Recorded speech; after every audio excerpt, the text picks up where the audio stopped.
One sec. I will actually literally work on that whilst we're live, which is amazing. Do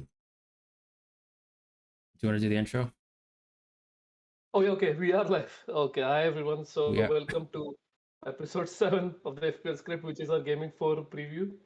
Um, let's see, we started on time, hoping that that will not dissuade potential new listeners as well as regular listeners. So, there's that. We already discussed Gaming 3 last week, so we won't be going over that again. I guess this episode is more about trying to consolidate our wildcard strategies, potentially talk about free hit for those that are on free hit, and also X-Men's Corner, captaincy, question, Q&A, stuff like that. So welcome everyone, and hi Fran, how's it going?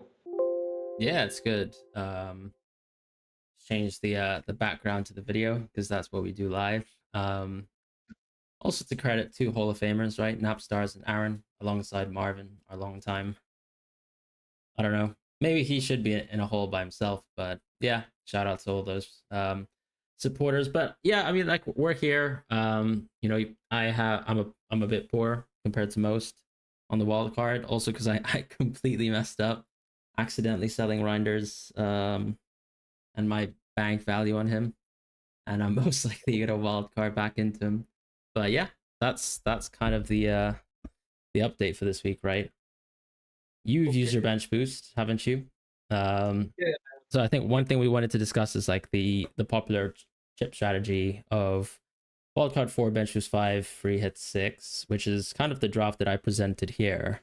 Now, I think I also want to discuss amongst wildcard as a general topic, like the subject of Crystal Palace defense, which we can get onto in a moment. But yeah, what's this draft here for this chip strategy that I just mentioned? So it's Raya Dubravka, um, in defense, Senesi, Gabriel, Esteve, Anderson, Virgil. In midfield, Semenyo, Salah, Reinders, Bruno, Paqueta. And then in the front line, it's Thiago, Mateta, Gyok. And I think, with the bench boost 5 strategy in mind, Thiago fits quite well. Semenyo is, as I explained last week, kind of like an idea of having a placeholder for Palmer in the not too distant future. I think there's something quite neat about being able to try, like Semenyo is good, I think, perpetually, right? But also that if you want to go into Palmer ever, that you always have those options.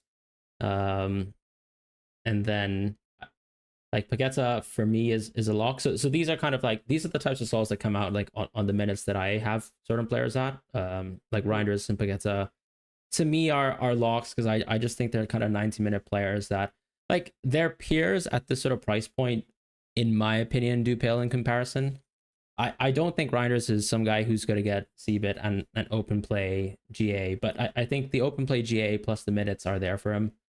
Whereas a lot of the other competing picks, especially those kind of Brighton-esque picks, I don't think offer the same sort of minutes necessarily or the guarantees, especially with the injuries that City have. Paquet's a bit of a no-brainer, to be honest. In defense, yeah, I mean, this draft, I think the idea on most weeks is you're a 4-back. And I think there's an extent to which we all want to have 5 great defenders, especially since you're probably going to drop Thiago into a 4.4 in the not too distant future on a draft structure like this. But I also think like whilst we're seeing it now, like Senesi, Anderson hold up very well, like playing them perpetually. So so this could very well just be a 3-5-2 as it stands, right? And then Raya Dubravka. I wouldn't say it's a no-brainer, but I think it does feel like the most obvious choice because sure, a lot of analytics will eventually move into Raya, but I don't think you can really get into Raya without a wild card, if I'm honest. Like a lot of people are on Sanchez. Equally, I think there's still an opportunity to consider like some of the other 4.5s. Like, we tend to like almost I think something that I don't like about how some people run solves is like they always will just choose the goalkeeper that fits the solve that comes up the most, but then actually in most cases like you can kind of lock a goalkeeper. That's my personal opinion, like a 4.5. If you're someone who thinks like later down the line I want to have 1 million in my outfield spots, like I really don't think Petrovic is that bad, although I think solvers still prefer rotation between Verbruggen. Like Verbruggen and Dubravka probably rotate better. I kind of like Petrovic as a bet on Bournemouth defense, who I think are actually quite amazing, to be frank. So yeah, that's kind of this first draft. What do you think about the strategy itself in terms of like bench boost 5, free at 6? Look, I've been trying to get as many people as I can on that because first of all, it is just as an idea, I love it because it's a proper blaze of glory. You spunk all your chips in 3 weeks and then you just coast through the rest of the first half of the season. And of course, you get 5 free transfers in game week 16, so there's that as well. And we just briefly spoke prior to starting the stream that I still feel like if you don't bench boost 5 as a wildcard 4 player, I it there could be a case that you might not get a better chance. There are potential windows where you could have like better players on your bench, and therefore you could get more EV out of it. But I just feel like bench boost 5 is pretty good. And for example, I was running solves with my team value, and I was getting Munoz instead of Esteva, Mm-hmm. and Semenyo was downgraded to I forgot. There are so many value players. I think one of the Brighton players, if I remember correctly. Yep. So that was the sort of draft I was getting if I were to run it with bench boost 5. So other than that, I mean, I completely agree with most like all the other things that you said. Like Paqueta is so locked for me right now. It's crazy. And okay, without going too much into people who are victory lapping for Paqueta, I just feel like people if you picked him in game week 1, good for you. But at the same time, it is a tremendous amount of luck that he did not move at all in that window, and not just that, he literally threw shades at Fab in his celebration in game week 3. So I feel like that those circumstances are pretty lucky as well. And but now that he's definitely staying at West Ham, it's just crazy not to go for him on wildcard, I think. Yeah, because he kind of represents everything that's good about like a solid pick at this price Yeah, point. But exactly. at the same time, I wouldn't say like he's got stratospheric EV, right? Like, No, it's more about the price, right? I yeah, think because you have to accommodate Gyökeres and Mateta and Salah and uh, at least 2 6 million defenders, and on top of that, you might want another 5.5 in someone like Munoz. It just feels like in order to make way for those many players, or those many players with high prices, you need someone like Paqueta, you need someone like Reinders to make sense of that. Also for Thiago, what was the pen share that you're using now? Because obviously the pen situation is sort of uh, I've kept it at default, which I think was already like 80%. okay. Um, That's more than fair. I would say I would prefer like more than 80, but I think it is fair. Like there's still a tiny bit of uncertainty, so it's better to leave it at that. yeah. I mean, you said the reason why I like Semenyo though is just the whole concept of having 2 free transfers to Palmer. Yeah. Yeah, because like if you don't go for someone who's like I think there's two like kind of predominant solutions. Like I think it's Semenyo plus Mateta in the future being Palmer and 4.4, or I think you go Or what Salah and someone, right? or you go Watkins over Thiago and then go for a 5.9 midfielder. Um, I see. and that also becomes Palmer plus a 4 and a 4.4. So like those Okay. are the two popular solutions that I've seen. Um, and part of it is also like I think it does ultimately just come down to like how good you think Matoma is, because equally like you could also make the argument that Matoma simply has the same EV as Semenyo, so why not just have 0.9 in the bank and then do the same thing. But I'm kind of the mind that I don't think that that's actually true. So yeah, like I No, but think forget about that. I think we have already established that with Kluivert still not being a fixture, and also the propensity for getting subbed early, and Semenyo playing 90 minutes for sure, we still have that sliver of hope, right? yeah, That there could be the odd penalty involved in it, and we are pretty sure that Mitoma has no chance of getting pens ever. yeah, So there's that big differentiator, I feel like, if you were to maybe adjust the pen shares. Also, again, 90 minutes is so so good right now. There are so many players who are dropping out like flies, and I just feel like someone like Semenyo is great.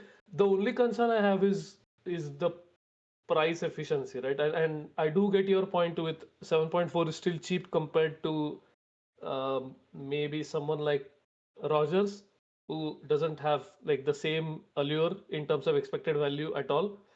So the other thing I was thinking of was we need Palmer for 9, right? That's the idea for Sunderland Yep. captain. So if that is to be the case, by that point we get like double the info that we have right now on someone like Salah. And Hmm. more than double actually, because he will have played 2 Champions League games as well. Yeah. And I feel like if that were to be the case, you could definitely look at even selling someone like him, right? If you feel like there's sufficient potential, or you see that there's definite downturn in the trend for his expected goals, expected assists, expected value, whatever it is. I feel like that's definitely something you can do. But again, the idea is scary because that means you probably have to spend a lot of free transfers going into Holland, I guess, because again, captaincies will be a little uncertain down the line. So I Yeah. don't know how you want to reconcile that, or you want to go for someone like Bruno. But again, it's personal preference. I don't know what people think, but like you and I were, and so many people who prescribe to analytics did not skip a beat while captaining Bruno last week. And I think we will do it again if the occasion were to demand it. Yeah. Like, hmm. I think the and to be honest, I think the only thing I'll say that this structure does is it is an inconvenient way to getting to someone like Holland naturally, Yeah, exactly. because Yeah. it's like you have to sell Salah and you can't buy Palmer on 6, which is crucial. Correct. Because I Correct. think the big gap in EV between like a team that's set up like this for a free hit 6 with intention is that you are deliberately ignoring Palmer. Um, Yeah. so like if this team was to move out, like even if you went out of, like let's say you went out of Mateta because he has a pretty poor game on 6 as well, or you went out of Thiago, for example, like it's there's no one you bring in the midfield that really actually adds any value um to games 6 plus. Like unless of course there's like a city mid who at that time we still think is like amazing, right? I think that would be like the elegant solution to ignoring Palmer till 9, because Correct. a city mid is like the only one in my mind that can probably offer some short-term value that can match what you lose. So the kind of other thing that I proposed is like I still think you can go chip agnostic. So this is kind of like one iteration that I have like in mind, right? I think this draft is like 2.8 in the bank. It has the same defense. Uh, it has the same midfield, just Mm. Njai over Semenyo, and this is basically like Njai or Matoma, right? I kind of think I would take Njai. Uh, if I was to remove free hit 6, because you kind of add the Brighton game back for Matoma versus Chelsea, and that makes him pale a little bit in comparison, I think, as a pick. And Okay. then what you do here with Q in place is your 2 free transfers 2 weeks down the line is to go Salah to Palmer, and then you go Mateta to Holland on 6. Mm. Which I think this is the cutest way to not lose EV. And but then that does mean like I think one thing that I would mention is that I think delaying the free hit is never gonna feel bad. I think what I've struggled with personally is if you want to keep your kind of draft open towards Holland, if you suddenly go for Thiago here, Mm. you're kind of restricting yourself quite a bit in the midfield options, and even maybe you have to slim down on defense. But there are options that allow you to do that, right? Like I think what's the most common solution? It's probably just going Lacroix over Gabriel, and then like sure you can go Minte in the midfield, right? And that's how you Mm. save the money to get towards a Thiago here, while still keeping the loose plan of Mateta, Salah, Holland, and Palmer. That's the other solution, right? I think, Yeah, but I was thinking, so I'm assuming that for this one, bench boost 5 is out of the question, but so this is, as you mentioned, chip agnostic, but to yeah, what extent? Uh, have you looked at maybe any potential game weeks where you could deploy bench boost I think or premium? you can believe that there is a Palace blank you can free at 14, right? Because once you sell Salah, once you sell Salah, free at 14 is on the cards. 11 is also on the cards. That's just a natural bad mirror matchup, like it's Liverpool City. It's not too different to when people free hit it on 4, right? Or 3, sorry. In terms of Liverpool versus Arsenal. So I think those are the kind of the options that I would say present themselves as being quite interesting. My only kind of, I actually don't have an issue with this draft, right? I think you basically just have to place some faith in, I can bench boost, let's say around game week 17, that sort of time, which I don't think is ludicrous, right? I don't think anything's changed for us to say those 5 free transfers in AFCON can't support a bench boost. So no, they absolutely can. And also it's more about those 5 free transfers are, I would say, more about if you want to take more risks prior to it, or do you want to use them at a time, right? So you can do either way. If you want, you could just bank on, let's say, 2 to 3 injuries or other concerns at the maximum. And then once you get the 5 free transfers, you use a bunch of them, and then you're well set up for bench boost. And the best thing is you can do this in the same week, right? You don't need to delay it by a week, which you need to do if you play your wild card. So you're absolutely right. It's not like this is written in stone and you need to do this precisely. But I just feel like for someone like you, or anyone else who is on like wildcard for a bench boost 5, free hit 6, I just think like the upfront expected value you are gaining from it is too good to ignore. But if I were to not do that, this is a pretty good secondary approach where you leave a bunch of options open and you make it as agnostic as possible. By the way, I was going to ask you if Connor mentions that Mark give. I mean, obviously, I'm assuming Barnes would be the player, but that's a pretty immaterial point. It's just any 4.4 million forward. Yeah, like guess. Grow up as well. Exactly. Well spotted. Yeah. Exactly. Okay. Yeah. I don't know. So yeah, like that's kind of, I don't know. Like I as I said, I think that the simple fix is like you do NGI to someone cheaper, you do Gabriel to Lacroix, you do Q to Thiago, right? And you still allow yourself like the Salah Mateta moves to Haaland and Palmer. It does feel flimsy, but also I think it's like it's really not that bad. And going back to, I guess, that Semenyo solution, I still think Gakpo is like extremely viable as well, especially if you get a free at 6s. Right? Like how likely is it that Gakpo would be like have poor minutes versus Everton in game week 5? Like I think that's extremely unlikely. It's very unlikely. You're gonna roll a free transfer anyways until like game week 6. And so if you wanna, game week 7. And then you can just go Palmer still. It is and I think like inelegant because you're going Palmer versus Liverpool. And you're also I guess selling Mateta in and around his next kind of set of like 2 good games, because like I think what's nice about Mateta is you can still enjoy him, I would say, I think on 8 and 10, because it's like the 2 home games that they have in between Arsenal. But it's like, I mean, you would have missed, like everyone's going to miss that 10 game if they use Mateta as a make weight anyway. So it's not like, it's not the biggest worry in the world.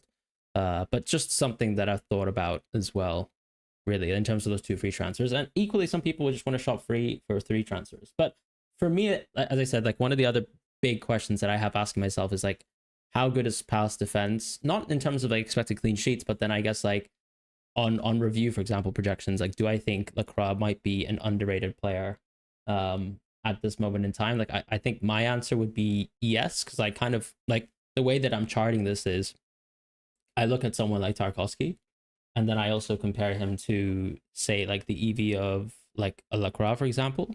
And in fairness, they're not too far off. But I would almost think that Palace defense is on par with Everton. And so, sure, maybe Tarkowski is still slightly better at C-bits. But how much of a gap is there? Especially when, let's say, someone like Anderson or Senesi, I think both of them actually have like more long-term EV. And I think for Anderson, like, that's clean sheets, right? Yeah, Yeah, they're they are like top 5. two of the most yeah, exactly value assets in the game. So it's actually insane how good they are. Yeah, but I'd also like to say I think over the international break you've seen the review EV shift in exactly the way that we talked about, right? Yes. Where it's like the players who are good at CBIT so far, and also historically, who have kind of proved it early doors, have already shot up. Murillo, his EV, maybe that's Ange induced, but I think even before Ange came in, like I saw a little bit of a slip. And then I think the big thing is when I compare to, let's say, Solio, for example, and the one thing that's nice right now is I can see CBIT rates on an individual game week to game week basis there. But like Lacroix is, I think, the third best defender in the game or the fourth, Okay. which is quite a far cry from what it looks like on review, right? So I think to me it seems like there's a bit of a gap in terms of a CBIT, but that's kind of like what I'm thinking about as well, because as soon as you hold Lacroix to, let's say, the level of a Tarkovsky, I think suddenly then that Gabriel spot in a lot of the teams that I've shown might be a little bit more open to sort of being biddable. Or you can also approach it in the way where, okay, I actually can just go for a back 5 maybe, like and instead of a Stev, right, I go Lacroix plus a 4.5 potentially. Like let's say I just stash Tosin in my team. I don't think that's actually a crazy idea, because in Tosin, I think you have, let's say, a really good long-term Chelsea defender. It probably helps you out in the long horizon. Yeah, I Or, mean, you until know, Colville is back, you should be pretty okay with someone like him. I mean, the obvious caveats are he's going to play in midweek games Champions for League. the in Yeah. Champions League. So it's not about is he going to play both. It's just obviously with more games, there's more of a chance that minutes are can be risked in a sense where he could get a niggle or something like that. You know what I mean? So Mm. it's not obviously predictable in any sense, but I'm just saying that's something we need to consider. With someone like Gabriel, I've been thinking like for Gabriel, it is purely the Arsenal clean sheet allure, because I was thinking like they have such bad defensive contributions per 90 as a team in defense that I just find it very I don't know, like it's almost as if the new rules don't exist because Mm-hmm. you're picking someone like him, as opposed to like Virgil, right? I don't think Virgil would have been that much of a nailed pick without the defensive contributions. But the fact that he's also what is it, close to 10, I think, per game right now, or more than that, I think.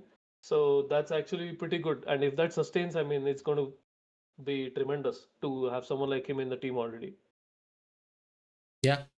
That's, yeah. I mean, and that's the thing too. It's like, I think what's interesting is like with the midfielders at certain price points, like I think the kind of question we're asking is like, at what point do you start shopping for 5 defenders than let's say like 5 mids, right?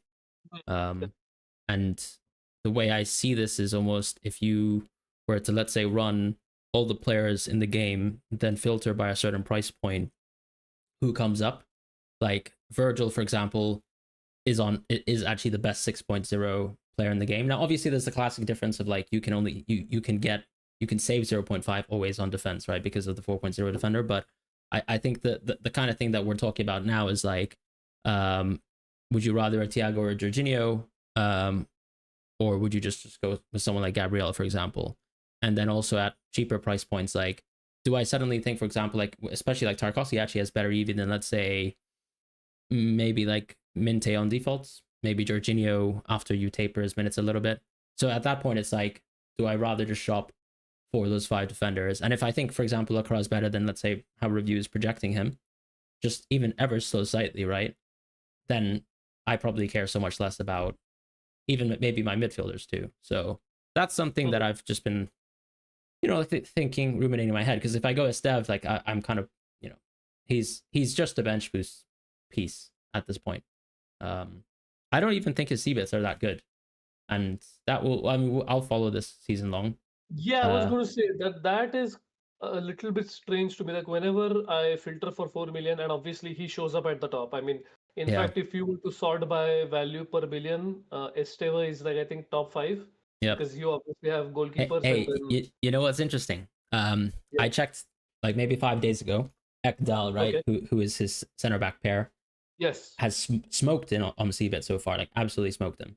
Okay. And a few days ago, I checked his per 90s and he was nowhere close. And now, like Ekdal's showing up with a pretty decent EV uptick. But I think that's kind of my question, right? It's like, I don't know, like the leads thing. I get that the minutes can change because of the players in the team sort of going in and out, but it's little things like that where I think, you know, like I might even go Ekdal just cause like my early CBIT data shows that he's like smoking a Steven, and honestly, what am I supposed to believe as the source of truth here? Like it No, can't be no, like, absolutely. yeah, I encourage this skepticism, and there's a huge difference between stuff like goals, assists, any of the other traditional FPL stuff, and compare it to something like defensive contributions. Primarily also because there is no market out signal, so everyone is flying blind. Like there's no, okay, truth is a bad word, but we are looking towards ground truth, right? And so compared to there is no ground truth, I think, in this case. And so there's more reason for us to be skeptical about any sort of projections that pertain to defensive contributions. And so I would I would want to bet on events like these. Like for example, if you feel like Esteva is never going to get to 12 or rarely going to get to 12, like we feel that about Murillo now. I mean, obviously it's a lived yeah, experience. literally, yeah, It is the case. And so we've made that decision based on that, and also now that reviewers also adjusted Murillo's expected value based on that. So for defensive contributions, I am all for this sort of approach. I feel like it's going to be, if assuming this rule stays in FPL for the long term, I feel like it's going to be like a couple of seasons until I feel comfortable that models are going to predict with a reasonable amount of a reasonable degree of accuracy what the expected value related to defensive contributions is. So I'm all for this sort of approach right now. yep. Cool. I think one thing. So I mean, how's your wild card going? So I have just been obviously price farming, and there has been no price farm for like 3 4 days, which it's always was going to happen, right? I mean, Yeah, it does slow down. It's like I wasn't expecting a single double rise, to be honest, and seems like that's probably going to be the case. I mean, Grealish is perhaps the only one. There's still hope that he might rise tomorrow. So other than that, honestly, I'm still torn between a couple of approaches. Firstly, I saw Connor mention in the chat about free hit six. So the first decision I need to make is if I'm free hitting in six. yep, Because if I am doing that, then obviously I don't need to go with Holland. I can just get him in six. And also I need to think about Reinders, right? Because I can keep Reinders for the long term, that's fine. yeah, But again, do I want to go for someone like Dewsbury Hall or someone like that? Because I can thin out my bench as much as possible, which was the reason to wildcard in the first place. Like my bench ideally should be Dubravka, another 4 million defender, sorry, 1 4 million defender, a 4.5 million defender, and another 4.5 million defender, or the 5 million midfielder, whichever one has the worst game. Or obviously the cheap forward, which is going to be Barnes, or there's another one. I think it's Obi, but again, he's a yeah, United player, so I don't want to risk locking myself out of that. Says I, and I plan on having zero United players on yeah. wildcard four. So yeah, that's where I am. Unfortunately, I did not send you a draft because I really am still trying to solve through 2 or 3 iterations of it, and um, I thought it was better to just talk through what your thoughts are as well. With what would you do if you did not have a bench boost? Like, what would you focus on? And I think we can maybe keep it more abstract. Yeah. So yeah, I would like to know what your like. How would you approach like I this I wild card I think without getting I would just go free hit agnostic. Yeah. okay, I would okay, just and that's why I said like I wouldn't go for uh like I would go for a draft kind of like this one, to be honest. Mhm. But maybe like you can do something like Lacroix, Tosin could still be kept, I think. And then I don't know if you need NGI necessarily, but it's nice to actually have him on six, right? Correct. And then Yes. crucially, Lacroix is quite bad on 6, but that's why I would suggest Tosin, right? In this case, where Tosin has a really good game on 6. Yeah. So that's something that I would consider, basically. And then that leaves you with more than enough room to go Holland, and then just enjoy. Because yeah, I mean, with Palmer too, I don't know. Like I would be curious to see this season, like if he's a 90-minute player in all competitions. I agree with you. Yeah, Absolutely. Given that there are multiple players who can now play in his position and they have more options, even on the wing, right? I mean, they have Estevao, they have um, Joao Pedro who can play in the 10. There's too many options now. And too many options that we know are sanctioned by Maresca and not necessarily being forced on him. right. So I mean, I completely agree with that. So again, this is just a reason for me to avoid Palmer. Maybe like some people might say it's just a cope to avoid Palmer, but I'm glad to do that for now. And then once I see that okay, he's now playing consistent 80 plus 85 plus minutes, I will happily buy him back. So we can leave room for flexibility. Yeah. So yeah, that's I don't know. I it's weird because I feel like as we approach the deadline, I almost I'm getting sick of looking at the Blaze of Glory draft, and I increasingly become interested in going like I just want to triple Captain Holland actually versus Burnley. Yeah. Uh Yeah. and I'm and definitely looking at that because yeah. again, Salah's games we've discussed in the group chats are not in the best game weeks you would where we would want them. So I think it's 14, right? Yeah. For Salah if you were to triple captain him. Yeah, it's 14. So yeah, so it's a long way away. You don't know how the expected value is going to pan out. So if you can triple captain Holland, I think you should definitely think about it. And so I've started to include triple captaincy in chip solves now because I need to compare what would happen if I postpone the triple captaincy versus what happens if I play it now. So that's something that I'm glad you mentioned that because that has been playing on my mind. Yeah, so I don't know. I think yeah, you'll probably see me on a draft closer to this at this point. Yeah, which is quite a turn of events for me.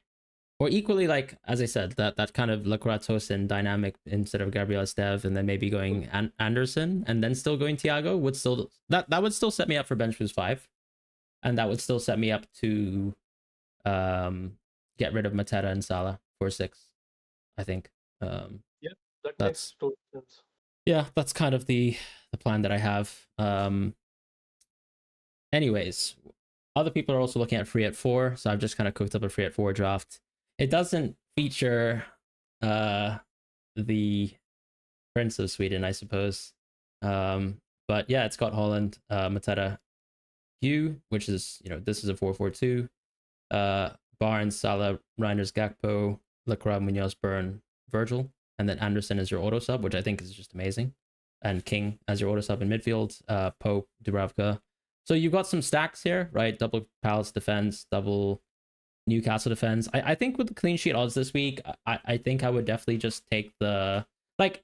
I think what I've done here is basically what am I okay with sacrificing to get towards a position where I can go Haaland over Gyok and not lose a ton of EV, which I think is actually probably like my favorable solution to it. So this is the draft, and I think the only thing that's questionable is Barnes because Eddie Howe's a bit of a terrorist. But Yeah, honestly, how can you bench Barnes at home versus Wolves? I'm sorry, I'm no, not no, no. believing it. I was going to ask you, what about someone like Voltemade? Yeah, Would you trust him because of the get? Wisa news that maybe he has an injury. Yeah. Yeah, I'd consider it, but then actually at the same time, it's like he probably has less EV than Mateta, right? No, it's about what if can you do someone like the 4.4 True. striker to Voltemade and then Barnes down to the cheapest midfielder? Do you think Barnes would have less minutes? I have no idea because whatever I thought about Barnes was completely false, and so Yeah, I've completely spiraled when it comes to him. I don't know yeah, what that's that was. fair. I think I'd take the punt on Barnes again because also like I don't know, like Voltemade is just not fit, is he? I mean, well, I mean, he did play good No, by the minutes. way, the Visa thing, you're absolutely right. There is no credence to it right now because Visa's odds are still up for Okay. season long, which means that, I mean, there's nothing definitive about it right now. Hmm. Yeah, I mean, Woltemade did play like I think what 60 minutes like for both matches in Germany. He did. Yeah. Absolutely stunk. Apparently, but like I think I would take my chances with basically a draft like this.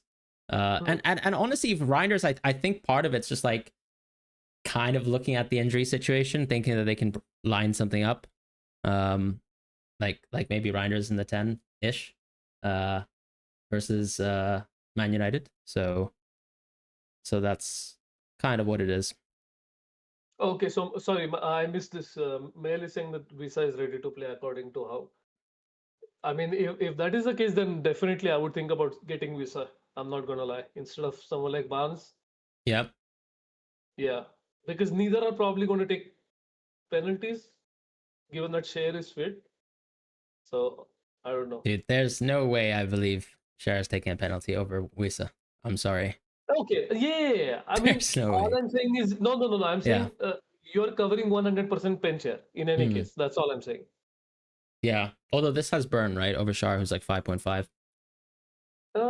Can you You somehow? I can. You mean, can definitely cut down. But it's like also, yeah.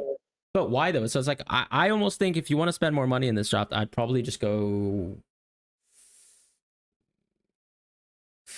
I wouldn't bin It is Gakpo difficult personally. actually. Right? Mm. I, I, There's no way. There's no way you bin Gak for it. I mean, you could go 5-2-3, I think. that is sicko mode. That is actually sicko. Like You, five at the back on free hit is actually crazy. that's, yeah, that's but peak. it feels so That is peak viable now, FPL. right? I don't know. It is Yeah. absolutely.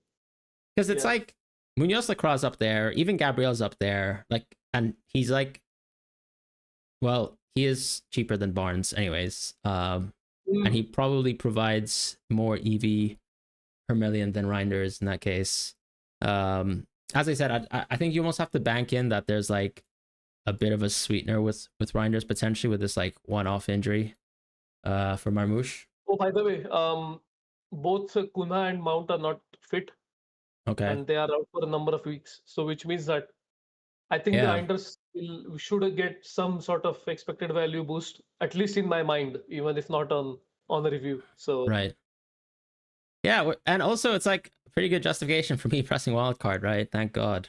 Um, oh yeah, Sara and Kuna, right? We'll come to X-Men's corner, but yeah, that's was two that two. really the latest news? Yeah, I saw on this fan account called Hmm. I forgot the name. Frank. Okay. It's the MUFC fan account. He Yeah. posts them, and most of the time it is right. So I don't know. I mean, I would take it with a grain of And salt, but at the same fine. time, it does feel okay I think considering they were injured. if Cunha's out, right, or at least he's on the bench, like I already feel justified.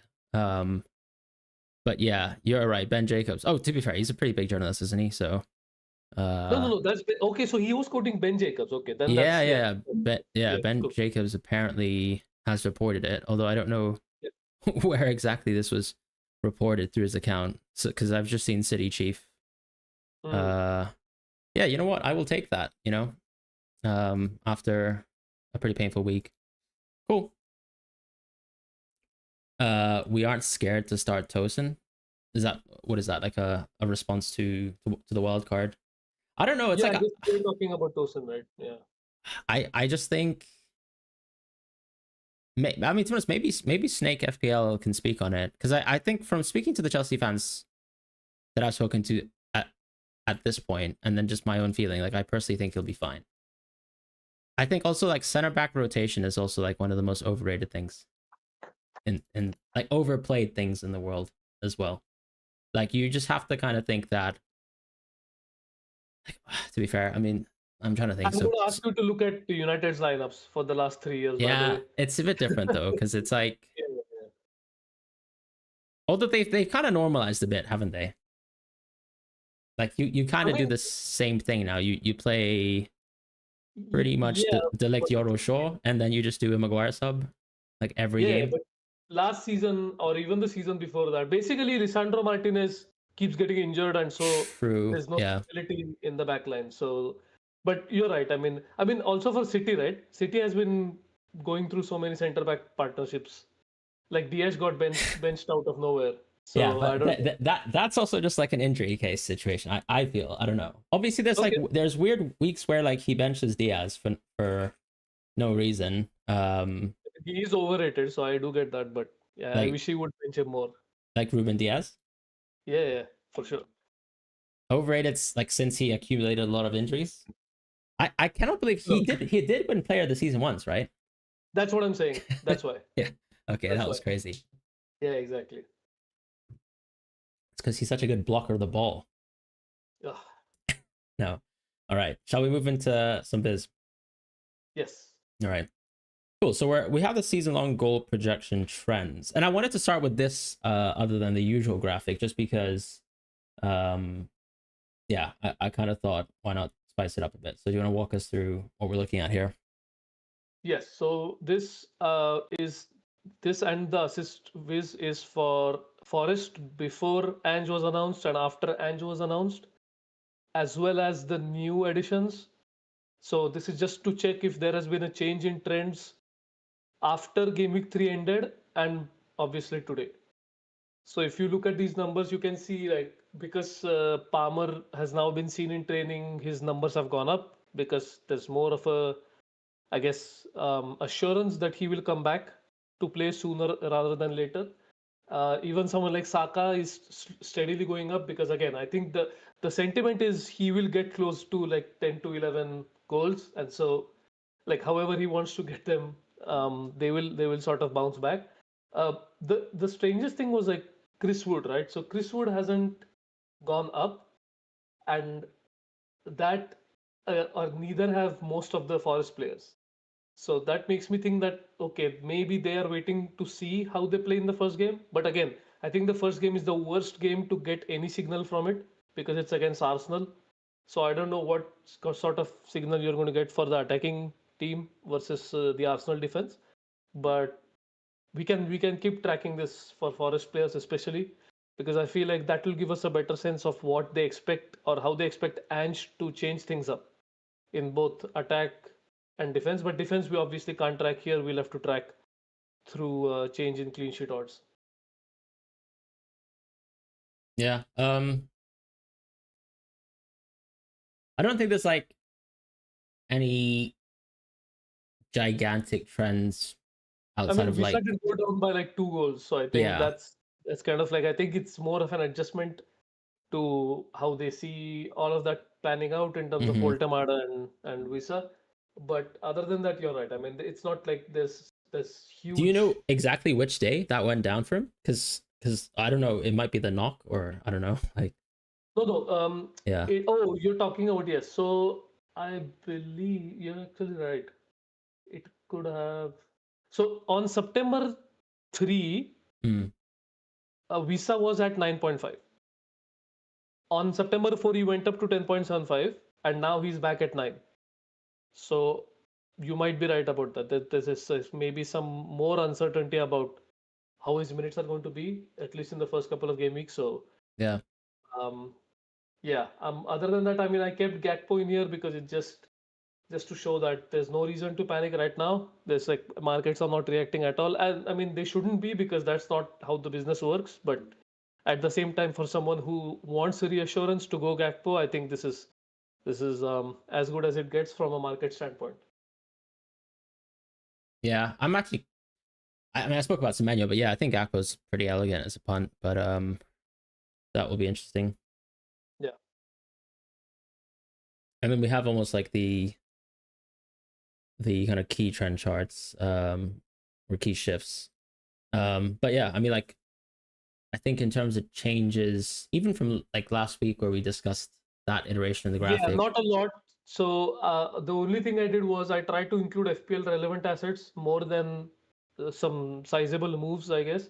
Uh, I honestly couldn't tell you like what has changed now because I think the bulk of the discussion we already sort of tackled most trends where players are moving up or down. So I don't think things have changed much after that point. Gu was interesting because the only reason I included Gu was to show what his numbers were at Sunderland, and now they've obviously gone down at Chelsea. So that's interesting to see. And Cash I included because he's been showing up on a lot of my wildcard solves. Yeah, So I don't know why that is. So I just tried to look at if markets were responsible for it, but doesn't seem to be the case. right. They haven't reacted to his 2 goals in 2 games for Poland. Fair enough. But that's, All yeah, right. exactly. All right. Evan Nilsson, that's a nice little shift, right? But that's also because he scored a goal in that duration, or surely I think that is his goal versus Yeah, so but this Tottenham. was more of a point to illustrate that. So did they expect zero point 0.5 in 3 games? If I'm understanding this correctly, Yeah. like his projections have only gone up by zero point 0.5 despite scoring 1 goal, and Yeah. so That's fair. that's Yeah, that's that true that because I seems guess good. the dip comes after Wolves at home, right? And Yeah, missing exactly. that. Fair. Yeah. Yeah, yeah. So I'm still trying to think of if there is a better way to, because what I did this time was to filter out certain players and to make my task simpler. I took the difference between their projections before game week 1 and their projections today, and then compared them to so far. And so if the difference is higher or lower than so far, then I look at it. But if it is exactly equal to so far, it means that basically the shift is related to the actual returns that they've gotten, which is in addition to whatever was the expectation, right? So that you get what I'm saying. Yeah. It's a little abstract, by the way, so I apologize No, if no, I think you this didn't is understand good. anything. I, Yeah, yeah. and I think like part of it too is like you just can't have massive shifts anyways on players because it's like how bad can you get it wrong? I suppose. I mean, Um, Barnes is a good example, right? Or even Gordon in this one. Like the red card plus 2 transfers of Voltamada and Visa has affected him a lot because I think they had almost grandfathered in the fact that he was going to play center forward, and then they sort of had to move away from it again. So I think this is quite a sizable movement, right? For just like the 3 games that he was going to get banned for. So I don't know. Do you think yeah. differently about it? No, no. Yeah, yeah, okay. Um, I'm actually kind of shocked that Brennan Johnson still has such a high goal tally, but I think that's also because That, that's the he's reason exactly. he's Yeah, scored 2. Yeah. yeah, yeah, exactly, exactly. All right, let's shift along. Assist with the trend. I mean, Grealish, I think that was a boost, right? 0.5. That is just the yeah, Minor, but yeah. yeah. The assists are obscene. So um, yeah, this boost I think is just a result of, again, maybe there's more people who are um betting on uh over. Maybe Mm-hmm. that's simply the case because of him having 4 assists in what is it, like 1.33 assists a game or something like that, if I remember correctly. Like 3 games, 4 assists, right? So it's like I think 1.33 per game. So it's kind of insane his rate right now. And for the assists, I'm trying to think of, yeah, okay. So only Gibbs White has gone down, but other than that, there hasn't been a single movement for Forest players again. So we'll keep an eye out on this because I am interested in seeing if this changes in any direction. And Lewis Potter also, I don't know why he went up a tiny bit, but again, these seem to be more of like noise rather than signal. So I'm just keeping an eye out, but if we see something interesting, I'll post it on the timeline. Yeah, sweet. Um, assist trend for the key players. I don't know. I mean, once again, I don't think there's dramatic shifts from last week. Um, Mm. Minte went up from his pre-gaming one numbers, but mm, obviously went down from 2 and 3.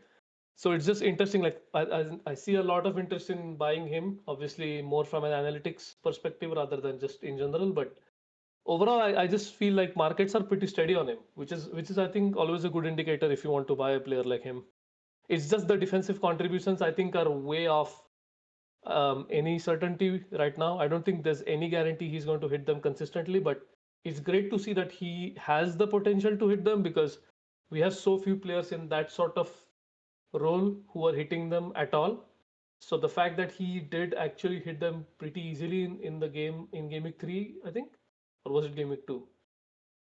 I think it was Gameweek 3 versus City. Yeah. Yeah, yeah, yeah. So that's actually encouraging for him. And Frimpong's assist odds are back, so I just included them just to show that look, it's not a big deal for them. Three game weeks out because uh, maybe the signal of uh, Salah's time at Afcon is going to be Frimpong playing right winger. Perhaps that is also playing a role in markets not being too pessimistic on it. But again, we can keep a track of this and see how it develops. Yeah. Plus, like Sabo can steal his job, like in the interim. I Fair. don't know. Yeah, yeah. All right. I think that's kind of it in terms of Viz today, right? And I honestly don't really want to discuss captaincy because I just think, I'm sorry, but like, Fair enough. I guess you can go Holland, like, and obviously some people will have Holland, right? Not Salah, so I also understand that piece to it. But yeah, like I think I'd take my chances with this Mo Salah guy. So Fair. I don't know. Shall we discuss X-Men's? Yes. Cool. So yeah, I mean, like, because it's a wildcard week as well, I think like the only thing I'd mention is like I almost have like zero faith in Palmer minutes, so like I've just not drafted with him at all, like in the starting squad in any iteration of my drafts. Um, are there any other kind of like big tweaks that you're doing on review? I tend to also adjust Jorginho just a bit down, like maybe 72, 73 X-Men's. That's for me the main changes that I make downwards for players. And then upwards, I would say I tend to give Paqueta like 92 minutes. I know it sounds crazy because he could very well get subbed earlier, but I cannot be bothered for the life of me to adjust this man's pen share to 114 times. So yeah, Fair. I've given Fair. him more X-Mins that I think he deserves. Um, I think Reinders is basically a 90. I just cannot see how he's not. Thiago, I tend to boost a little bit upwards to like 88 as well. But I mean, if you think Reece Nelson is like some gigantic change in expectations for Brentford attackers, maybe you can be pessimistic. Even like Watkins, João Pedro, I tend to buff their minutes too. João Pedro more towards like that 85-ish tier. I really do think he'll be super key. Like, there even like I've run solves at him with 88 just to kind of see like, am I really ceding so much EV to the rest of the field? Is kind of the big thing that I do when I run solves because like that. like you want to look at edge cases, right? And this is a classic. I mean, it is not technically an edge case because I think the teams with Joao Pedro are far inferior for expected value, at least if you want to bench boost, especially. So it is not really an edge case, but you wonder, right? At what minutes does he become not bad for expected value? And I tried running him at 90, and there are cases where he does show up, but it's like very few. Mm-hmm. If you were to run like a simulation of let's say 50 or 100 solves, there's going to be very few occasions where you see him in the team. Yeah.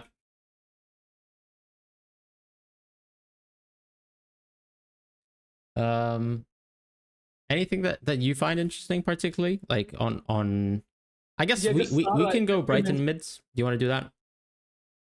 Okay. Yeah. We can quickly get the Sar thing out of the way. So he's out for Sunderland, and we don't know when he's going to be back. So that's the end of him as an FPL asset for now. So that's that. Uh, okay, so Brighton mids, we are looking at Mitoma, Rooter, and Minte, Yeah. right? So what is your preference at this point? Because if you look at expected value, there's only one answer. So if we want to make it a discussion, I guess there has to be something intangible, right? Yeah, I mean, Jorginho, it almost feels like his EV has kind of been going up and down a bit. I think that it seems like he's not stratospheric. I think I could even say the same thing with Mitoma. I don't know if there's some sort of pullback recently, but that definitely feels like that's happened. I don't know if you agree. And then I mean, but yeah, my minutes are like 7. Like I mean, if we were to like grade it around like 95 X-Mins, I would say Minte's 81, Mitoma like 83, 84, and Jorginho 73 maybe. But yeah, like I understand some people interpret mins out of 90, so that could be like 71 for Jorginho, 81 for Mitoma, 78 for Minte, something like that. I think that still makes all of them quite healthy, to be quite honest, at that range, at that price point, because all of the mins that I've sort of given out would still make them far clear of any cheap forward. Yeah, especially since I don't believe Muniz is real, and frankly, he's not.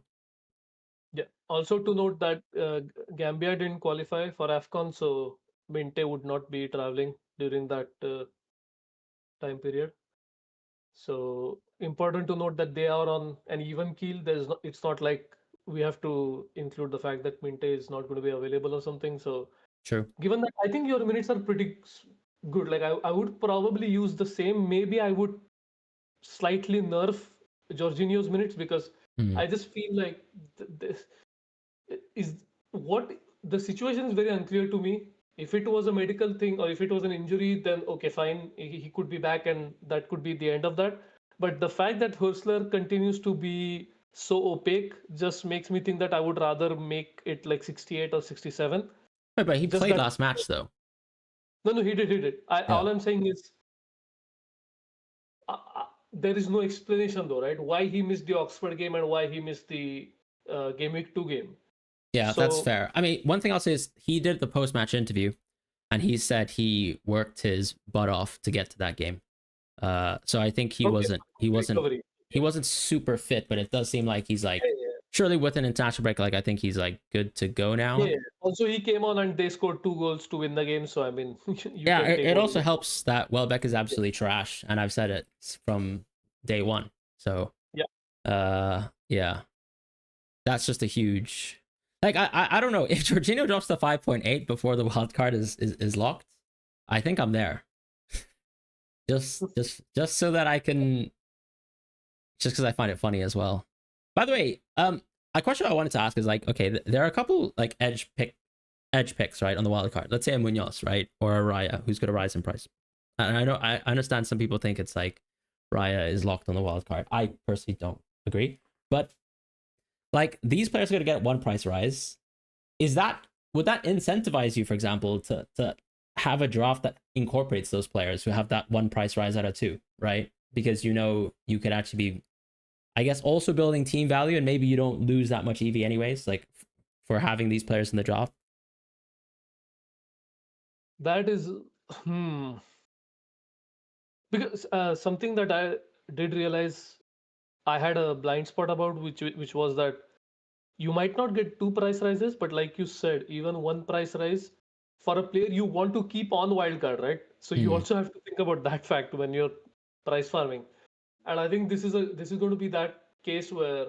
So for sorry to bring it up again, but what made you sell Reinders? Was it to make room for someone else in It midfield? was literally an accident.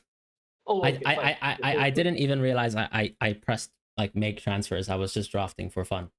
Oh, okay. So yeah. Fine. So we don't need to take anything from that. So no. yeah. Yeah. I also had a gaffe of sorts, and I posted about it last week where I ran into the 20 free transfer limit, and so when when I moved cash out for Gehi and I saved it, it didn't save, and then the price rise happened, and I didn't catch that price rise because wait, what's the limit? So if you do more than 20 free transfers, okay, they don't go through after 20. Well, like No, within a day? sorry. No, just for your team. If you take 19 hits, right? not 90 hits, but like 20 Oh, because you're transfers. taking Without, hits. Okay, I see. yeah, Yeah, yeah, yeah, yeah, yeah. yeah. Again, I think the limit will go up if you have 5 free transfers, but because I had only one, I ran into that limit pretty quickly. So basically, I made 20 transfers, and then the 21st one was doing cash to Gehi. And I did it, and it shows up for like less than a second on the screen that the transfer didn't go through. So I just made the move and I closed it up because I thought, okay, it went through, I'm going to get the price rise. And then I opened it up next day and it had not gone through. So just a heads up for anyone for future game weeks. I'm pretty sure anyone who is on Wildcard has already pressed the button or already has been made aware prior to this. But yeah, just something to remember. Yeah, fair. Thanks for illuminating us on on Yeah. that. Um, yeah, I mean, what else do I find interesting? I tend to think that the Everton minutes are a bit low, but then at the same time, like they actually do have a fair bit of depth in that team, and Yeah, I they do. guess Yeah. you'll only see that get implemented more often. Um, I suppose there's also that discussion point around like just Clivert and what that kind of means for both Semenyo and Evan Nilsson. Like Evidence. I Yeah. think that's interesting because I think the main narrative this season that maybe is underplayed is like how good Brooks has been, even though I've made so many jokes about him. Um, in the past, I have to probably say I apologize. I also realized that he had that he had battled and defeated cancer. So, Well, I was uh, going to say that is, I mean, the primary reason I remember him is for that. That's yeah, kind of an incredible story, right? If you think about it. yeah. So, yeah, this is my apology to David Brooks, who's now a good footballer in my books. And yeah, like that I think has some interesting knock-on impacts, right? Because I think like Clivert's probably always a player that I think Irello wouldn't want to play, just because he like tends to do less of the running and Yes. pressing it from my sort of like eye test. But like that's nice, right? Especially if you can guarantee some extra EV. But once again, do you know who takes penalties? I think is still an open question. So yeah. Cunha out for weeks, according to Ben Jacobs, apparently is the Yes, latest we update. discussed that. Yeah. But yeah, I mean, that's kind of where we're at, right, with X-Men's. I think So Joachim is saying, are Pope's minutes safe on wildcard Ramsdale soon? There's no way. You're trolling us, right? I mean, uh, like no, no, come on, just flat out no. no. Yeah, I mean Pope's more likely to get injured. Yeah. No, I'm kidding. But No, no. Why? I think that is facts. yeah, That's I mean actually true. we have actually discussed that as a point, right? His Yeah. expected value isn't great though, I will say. It isn't. It isn't. Yeah. Even though Newcastle once again looked like a great defensive team. Um Yeah, they are actually incredibly good because I just published my team strength model for UCL yesterday, and they are so high up. I yeah. did not expect that at all. And that's the Yeah. best thing about the numbers, right? I'm not going to like manually change anything, so I just plugged everything in and I ran it, and Newcastle came up pretty high. So that's interesting to see if that holds up in Champions League. Yeah. I I think the sicko in me would consider Petrovic. uh You know what? I had a lot of drafts where Petrovic was the one just to save really? money as well Okay, over okay. someone like Raya. Yeah. But the fact that Senesi is just insanely good value, and I don't want to double up on that. Also, that I don't need a bench goalkeeper. So I Raya has always been priority one, and my only concern has always been, can I make a better team, like you said, by fixing a goalkeeper, right? So Mm, I've now I'm now in the camp firmly that I believe you should fix a goalkeeper and then run your solve, just to make things easy. And of course, there are some considerations like, do you want to triple up somewhere else in the team uh, with the with the players from that particular team or something like that? But I mean, assuming you have already thought about those things, it's much easier if you were to fix your goalkeepers. So yeah. Petrovic is definitely on my mind if I were to not go Raya.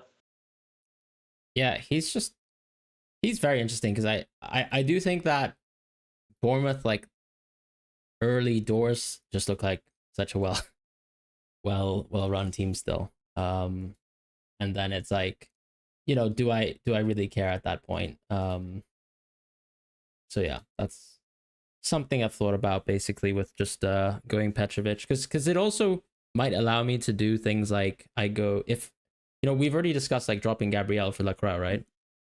Like Yeah. I could just get both, I guess, in those kind of instances, maybe. Where let's say, yeah, I go for Lacroix over Estev, and then I just go Petrovic over Raya. So Yeah. something I've thought about as well. Anyone who's on bench boost, I would encourage uh, a team similar to what you just mentioned, because it's obviously you need 15 good players, but anyone who has already played their bench boost, I just can't see them going for something like this, because it's just more players on your team and Yep. it's more EV left on your bench and less EV in your starting 11. So not something that I'm thinking of, but if I were on bench boost, I would definitely be thinking about something like this. That seems pretty good. Yep. Cool. Let's see. Anything else that to close off, like you find interesting on Souls? I guess. Do Do you you want to think go for? Ange will rotate a lot with Force? Like, does that hurt Anderson potentially?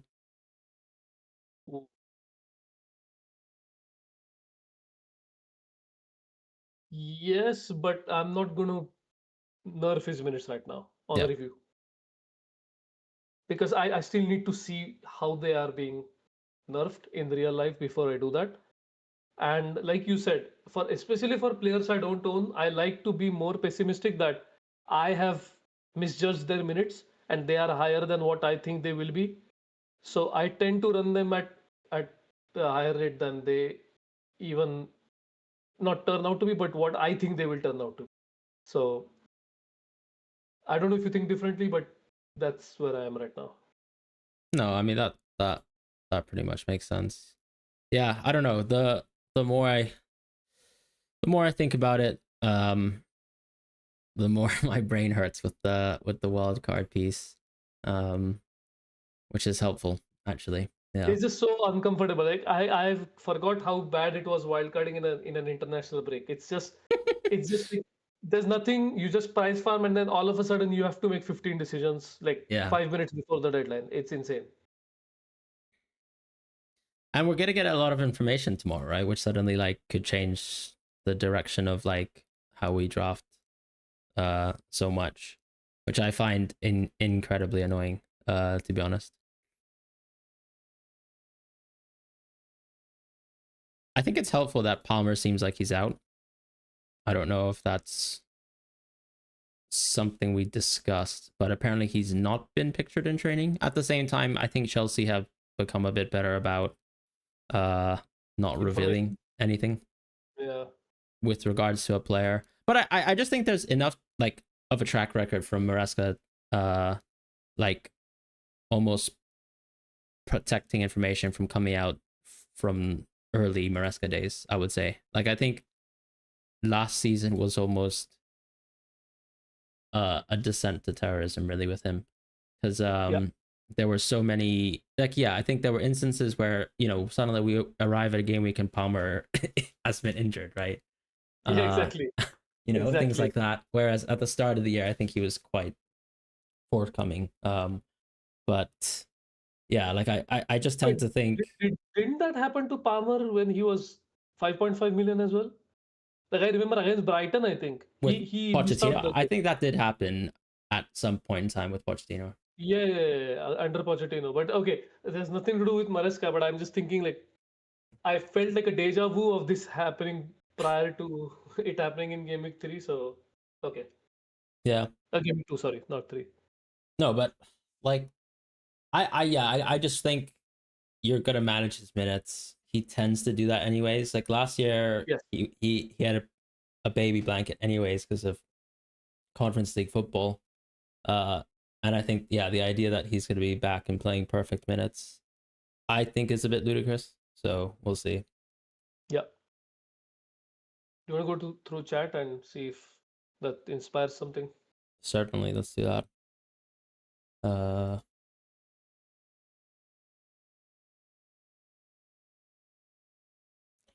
Hello to Mo, hello to Mel, hello to Luther Blissett, our favorite DB fan. Um, Lara Soren. Yeah, I mean the point on no pass defense. I mean, do you have pass defense? Sorry, I think my camera's cooked. But Oh, all right, let's just deal with me being blurred. he's slowly drifting away into into a virtual world. That's insane. Yeah, it's back now. It's good. It's Sweet. good. So yeah, I mean, are you on pass defense?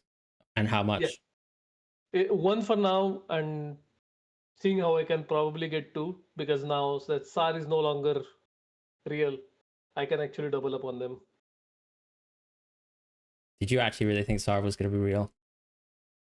No, no, no. I mean, like from before he got injured, because Okay. I have been thinking of the wildcard since Gameweek 3 started, right? Yeah. So Well, that's why. actually, a good point, anyways, is like, yeah, if you do go triple palace now, you kind of block yourself from Sar in the future when Ah, we yeah. still probably think he's one of the best picks in the game. I don't know. Yes, I agree with that for sure. But again, once you miss the Sunderland game, it's going to be a while before you can sort of capitalize on the free transfer paying off, going Sure. from Yeah. Semenyo to Sar or someone like that. I don't know what the plan is, but I'm just spitballing. So I don't know. We can probably think about it later down the line, but yeah, you could save yourself a defender transfer and just go two pallets instead of three. I just think the EV is pretty good for now, so I might cash in on that. What That's about you? fair. No, right? Uh, No pallets right now.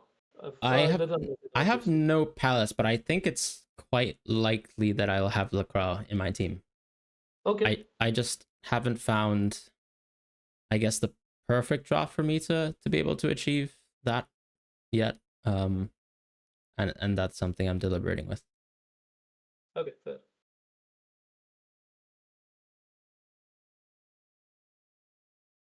Is there like a reason why you, I guess with Palace the tricky thing is, okay, we don't think they're one of the best defenses in the league. So that Munoz spot, does that suddenly become a transfer like down the line? It, that could actually be the case. You could just go from Munoz to Anderson or Munoz to Tosin. So What I've seen is maybe Munoz to Tarkovsky, I think, game week 9. So you get rid of the next bad game post 6, which is like I think Arsenal Oh, away. okay. Okay. Because I think if you go, Lacroix, I think the kind of beauty of him as a pick is if you trust the Seabits, like he's a long term hold.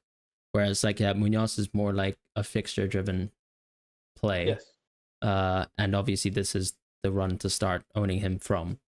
But that's something that I've thought about, right? And equally, I think like when I look at drafts too, it's like Virgil's so good, so maybe it's not a great example, but like in the past, I probably thought I was gonna go like Virgil to Gabrielle, like on some of my potential drafts, like around game week 7. Mm. But now it kind of just feels like it's a bit pointless to do so. Like I probably would actually rather own both. Um, yeah. So I kind of think that maybe my drafts will just lead me to owning Virgil, Gabriel, Lacroix, Anderson, Sinesi. Like I still think that that's just crazy elite and probably is better than going all out in the midfield by comparison. Or like even let's say going Thiago, right? Like and ignoring the bench boost in the interim. So yeah, that's kind of something that I've been thinking about. Mm. Strand Larson as well, I think apparently isn't close to coming back, or am I wrong? Yes, I don't know if it is for certain, but apparently it could be out for the Newcastle game. Either way, I think if you're on wildcard, you probably don't go for him anyway. But if you own him, I don't know, you can probably keep him because I would want to bet on regaining that point one lost in team value rather than sell him right now. Yeah. Hmm. I'm just, yeah, that's the kind of thing that I'm struggling with like internally in my head. Because Hmm. I think the point you make is totally fair. If I go 5 defenders, I am probably losing value anyways. Like if I trust Reinders is good, if I trust Paquetá is good, like I, Yes. I probably don't Yeah. need 5 defenders, but equally I will be selling a forward to a 4.4. So that's kind of like what's playing on my mind. And then also it's like, if I think Lacroix has like god tier EV, like let's say maybe he's understated, then I think for me, like the question that I'm asking myself in the future is like, is it still better to go 5 defenders in that case? And that's something I'll probably just conclude on. Yeah. Anything you find interesting on this week in terms of like some trends, some things you've noticed? As I said, I do want to shout out, like I think Review's done a pretty good job in terms of adjusting to some of the preliminary data. I think Solio's been very aggressive with it, and I think that's interesting as well. Like it's nice to have different perspectives. I do think some of the midfielders, actually I want to discuss some of the midfielders in the game. I think like, yeah, I still want to discuss like Stack. I think he's fake. I think like Reinders as well is fake for CBIT, and even like NJI I think is fake for CBIT. And I really think that all of these are really prompted by just changes in position and team. And I think that's something that we should just appreciate.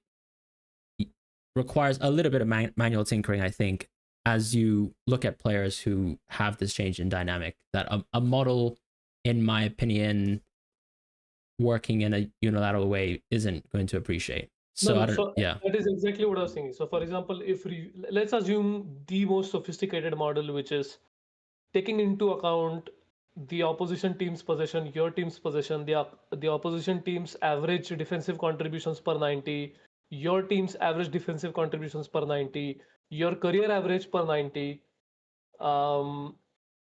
let's say carries per 90 of all the attacking players in your opposition team, stuff like that, right? Overall, just to get a more holistic picture. Also, let's say shots per game, because blocks are very important for defenders. So if you were to look at it from like a very, very sophisticated model, the problem we still end up sort of, I feel like the crux of the problem remains, which is what is the distribution of the defensive contributions? Like, are they uniformly distributed? Are they distributed in a Poisson distribution? Is it normal distribution? What is it exactly? And so until your model has a grasp on that, it's going to struggle to consistently predict what sort of expected value you should get from these players. And that's why I'm saying that we need more and more data towards that direction. Now, obviously, you can gather all the data for events that have already occurred, but they don't take into account current team dynamics, like you just mentioned. So, for example, Forest being forced to perhaps play more progressive football, which is apparently evident from the fact that Nuno was sacked. It could be 10 different things why he was sacked, but one of the reasons apparently was they were asked to play this more progressive football, which means that obviously their defensive contributions went down because they were, again, I have not verified this, but I would like to verify, did they have more of the ball? Because a lot more. Okay. So that is not just a myth, it is reality. So based on stuff like this, again, I would want to tackle a problem like this, but I think I have too much on my plate right now. I keep thinking about this problem, and this problem is so good. Like, if you were to solve it to an extent, because it's so many moving parts, and just the impact of it is so much, right? It basically could make or break your season. So if you want to make it a very simple decision, I guess the simplest way is go off what's been happening so far. And so if you were to go off what's been happening so far, I think Lacroix is a clear indication of, the model will get there, but if you want to get there sooner, you could. Yeah. I think, and that's the tricky thing, right? Because it's like, when you over adjust, I guess you also need to appreciate like what happens if Lacroix is just a better player, right? So it's like, for example, like I as I said, like I'm more happy to drop Gabriel on solves the better I think Lacroix is. Another thing is like with Stack, for example, right? Like I think, look, he's gonna have some EV anyways implicit, because it's kind of like the Tillman situation where like he's on set pieces, right? He does play every match, he'll have expected clean sheets associated with him, but like a lot of his value is tied towards CBET, and I think you can just tell. So like, I mean, the alternative approach I think is just simply buying someone who doesn't do a lot of CBETs as well, and then just trusting in those numbers a bit more. I think that's also another perfectly valid solution. Yeah, because I mean, like, so what, Stack is averaging like 7.6 per game right now. Like, honestly, it's 3 games to sample, but to even correct that, to make it match, like, let's say, like his career baselines, like, you have to do so much legwork. Like, you almost have to perform so well, in my opinion, things like that. And he literally played like center back, center mid, or defensive mid rather, right? Which are like, you know, we've already kind of discussed this. Like, I think your average position has a huge impact on your career numbers. Yeah. And also like your single season numbers as well, right? Which I think we can already kind of tell, like, to me, the trend with Bruno this year is he's going to have a huge uptick in his averages compared to his career numbers. And I think that's just obvious. So we just have to do like follow in like with Stack basically. So all that being said, I might just what do you think if I went with the draft that had Palmer on the bench this week? I have no idea how that you would do that, but I unfortunately have to drop off because real life. So Sounds good. sorry to abandon you guys for a second week running, but thank you, Fran, as well, for taking the time last week to continue. And hopefully everyone has a good game week, and I'll catch you guys next week. Thanks. Sweet. All right, let me actually do some chat questions. Some structures, Sion says he needs the 0.3, and also, hey, K7, he needs the 0.3 to 0.9 from pack. What does that mean? Like, compared to, let's say, oh, it's just the cash cow concept, right?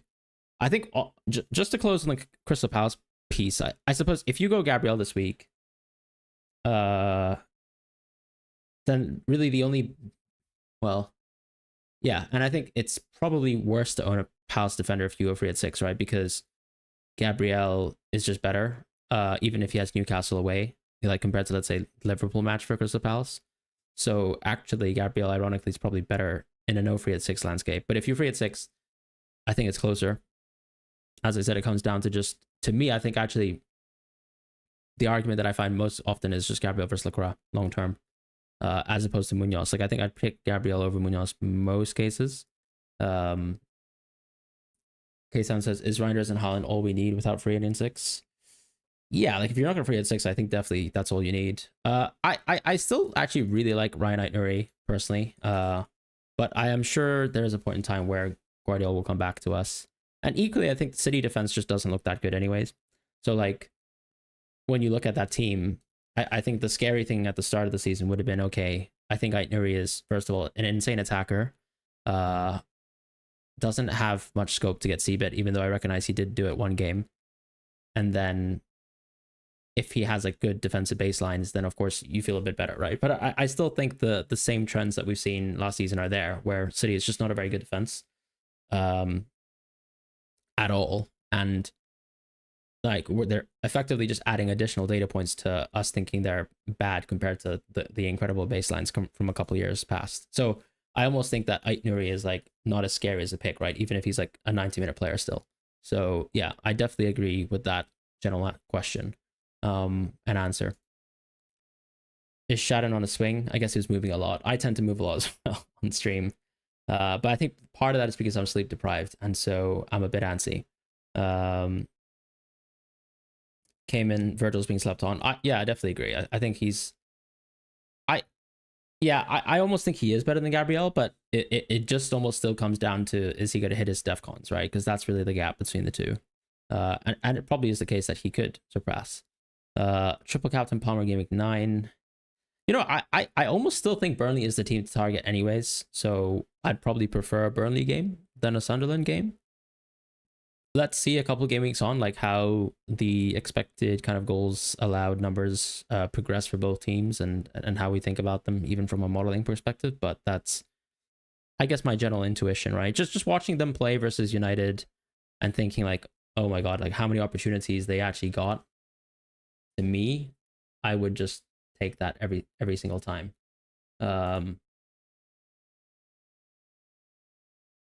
Yeah, like I think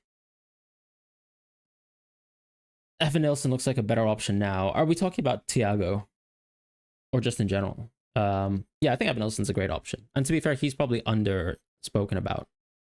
Maybe just because there's not like a singular great Bournemouth game and they just have, above average fixtures is almost the way that I would approach it because they're an above average team. That's kind of, I think, what's preventing people from going Evan Nilsson. But I think a lot of people did start with Evan Nilsson anyways, and he's just a very good, consistent pick. There are, I think, 2 bad fixtures around like 10, 11, which are, that's the kind of thing. Like, I think the good Bournemouth games almost come quite late into the season. So it's like, there's nothing too bad because I think they play a lot of the tough teams at home. So, for example, like Brighton, Newcastle, Fulham, those are all home games. And then some of the away games are versus some weaker ones. But as I said, 10, 11 is pretty poor. They still play Sunderland away in 13. And then their first, like, stellar games like Burnley in 17. So that's an interesting one to kind of keep track of how good Evan Nilsson is. Weiss is ready to play. That's nice. But I mean, equally, I think the issue is just they have a lot of depth now, to be honest. And how will they just manage?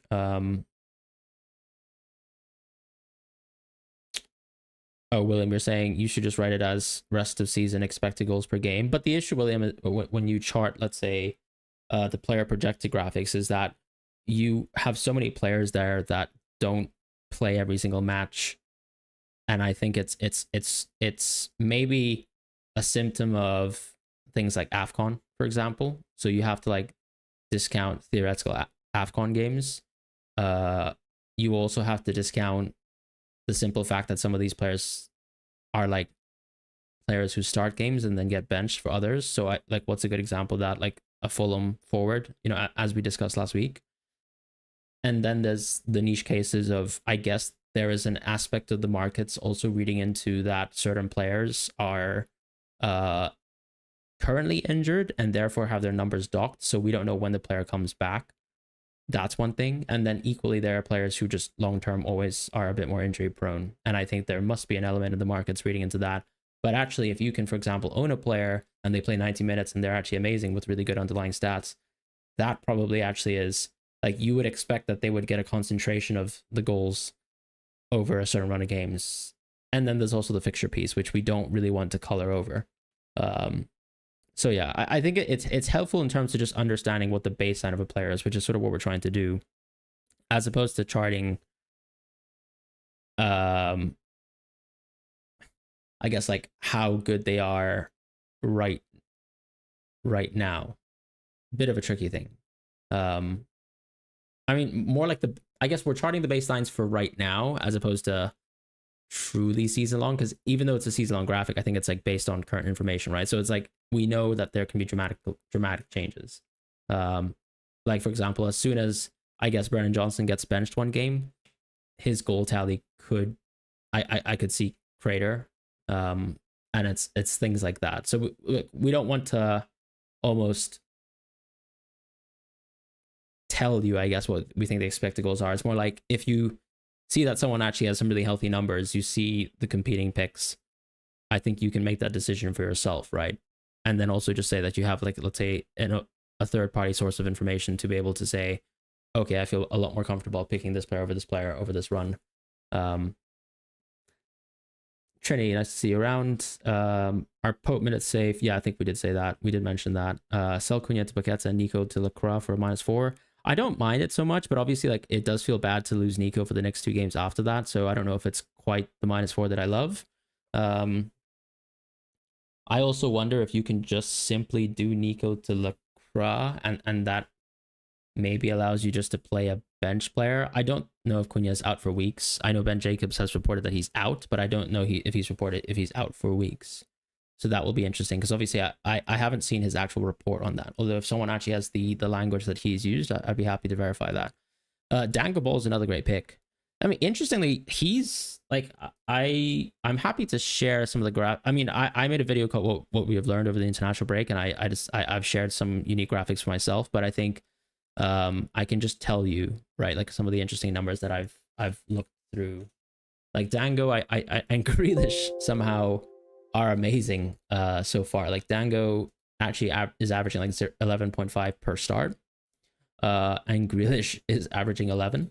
And it's kind of interesting, right? Because I do wonder if it's something to do with like Everton playing a lot through the left, and how that, I guess, like element of being a focal point, and then even almost restarting the press if you lose the ball as well, like has some sort of element there. Um, but yeah, like Weaver is the beast, but he doesn't even play every single match. The Faye had one game, so bit irrelevant to be honest. I think some of the players that immediately just looked like they're going to do pretty well for the rest of the season. I'd say Bruno Guimaraes is there, Rodrigo's there, Tavernier. I think the Clivert piece is more significant than anything, so we'll just have to kind of keep track of that. And Jai's done okay with the numbers so far, but I think I still think his numbers haven't been astoundingly good. And then yeah, Stack I think is the obvious case where I'd say yeah, the numbers look extremely sus on him so far, and I would say most models have him projected as like a DEFCON beast, and I would very much say that so far he doesn't look like one. Whereas Anderson still looks fine to me, but is also still like kind of under his averages, as a part of that sort of possession piece. Like he's probably actually traded Seabits for more touches on the ball. So yeah. I might have misunderstood. You just mean in Shadow's graphics such that you don't mix up change in market consensus with actual goals scored. I know you're referring to Shadow's graphics, but how can we do XG per game when you don't, like, players won't play the same games for the rest of the season? I'm kind of confused by what you mean there. Like there are players who the markets will predict the score. Like let's say Rogers, for example, is a good example, or Bruno as well. Like they're gonna have good tallies for goals and assists because they're expected to play the whole season and almost every minute and match. Whereas there's some players who don't do that. So how could we do a graphic as if you're imputing the rest of the season on a match level basis? Is all I'm saying.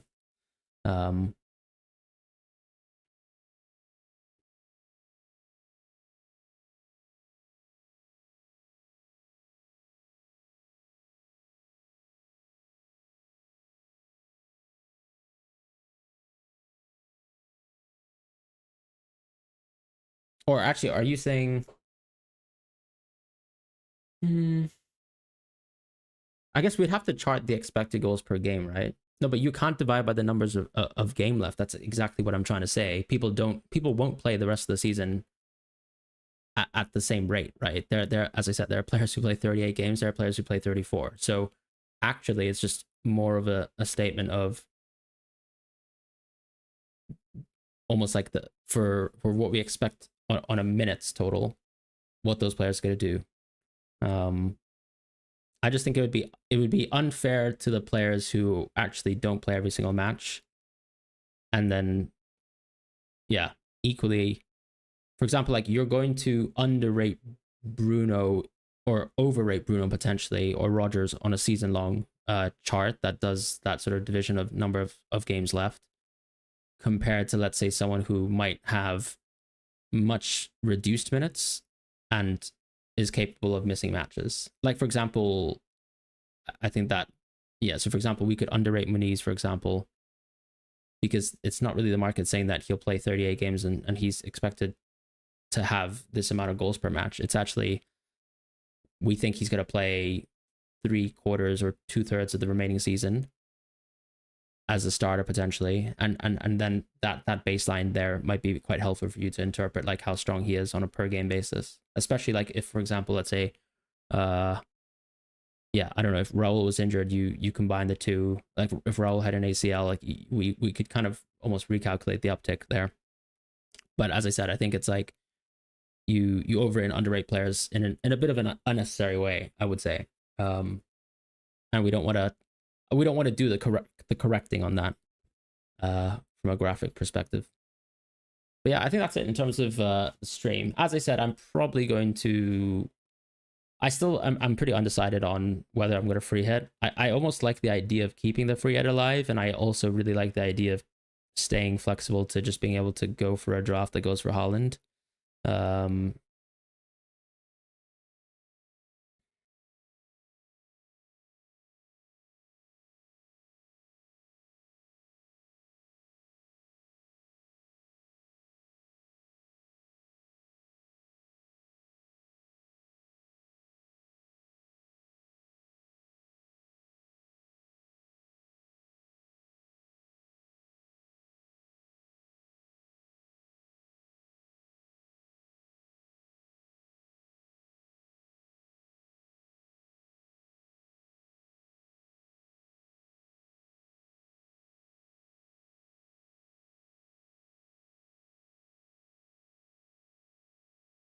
Yeah, as I said, I think there's a big difference between games and minutes. So yeah,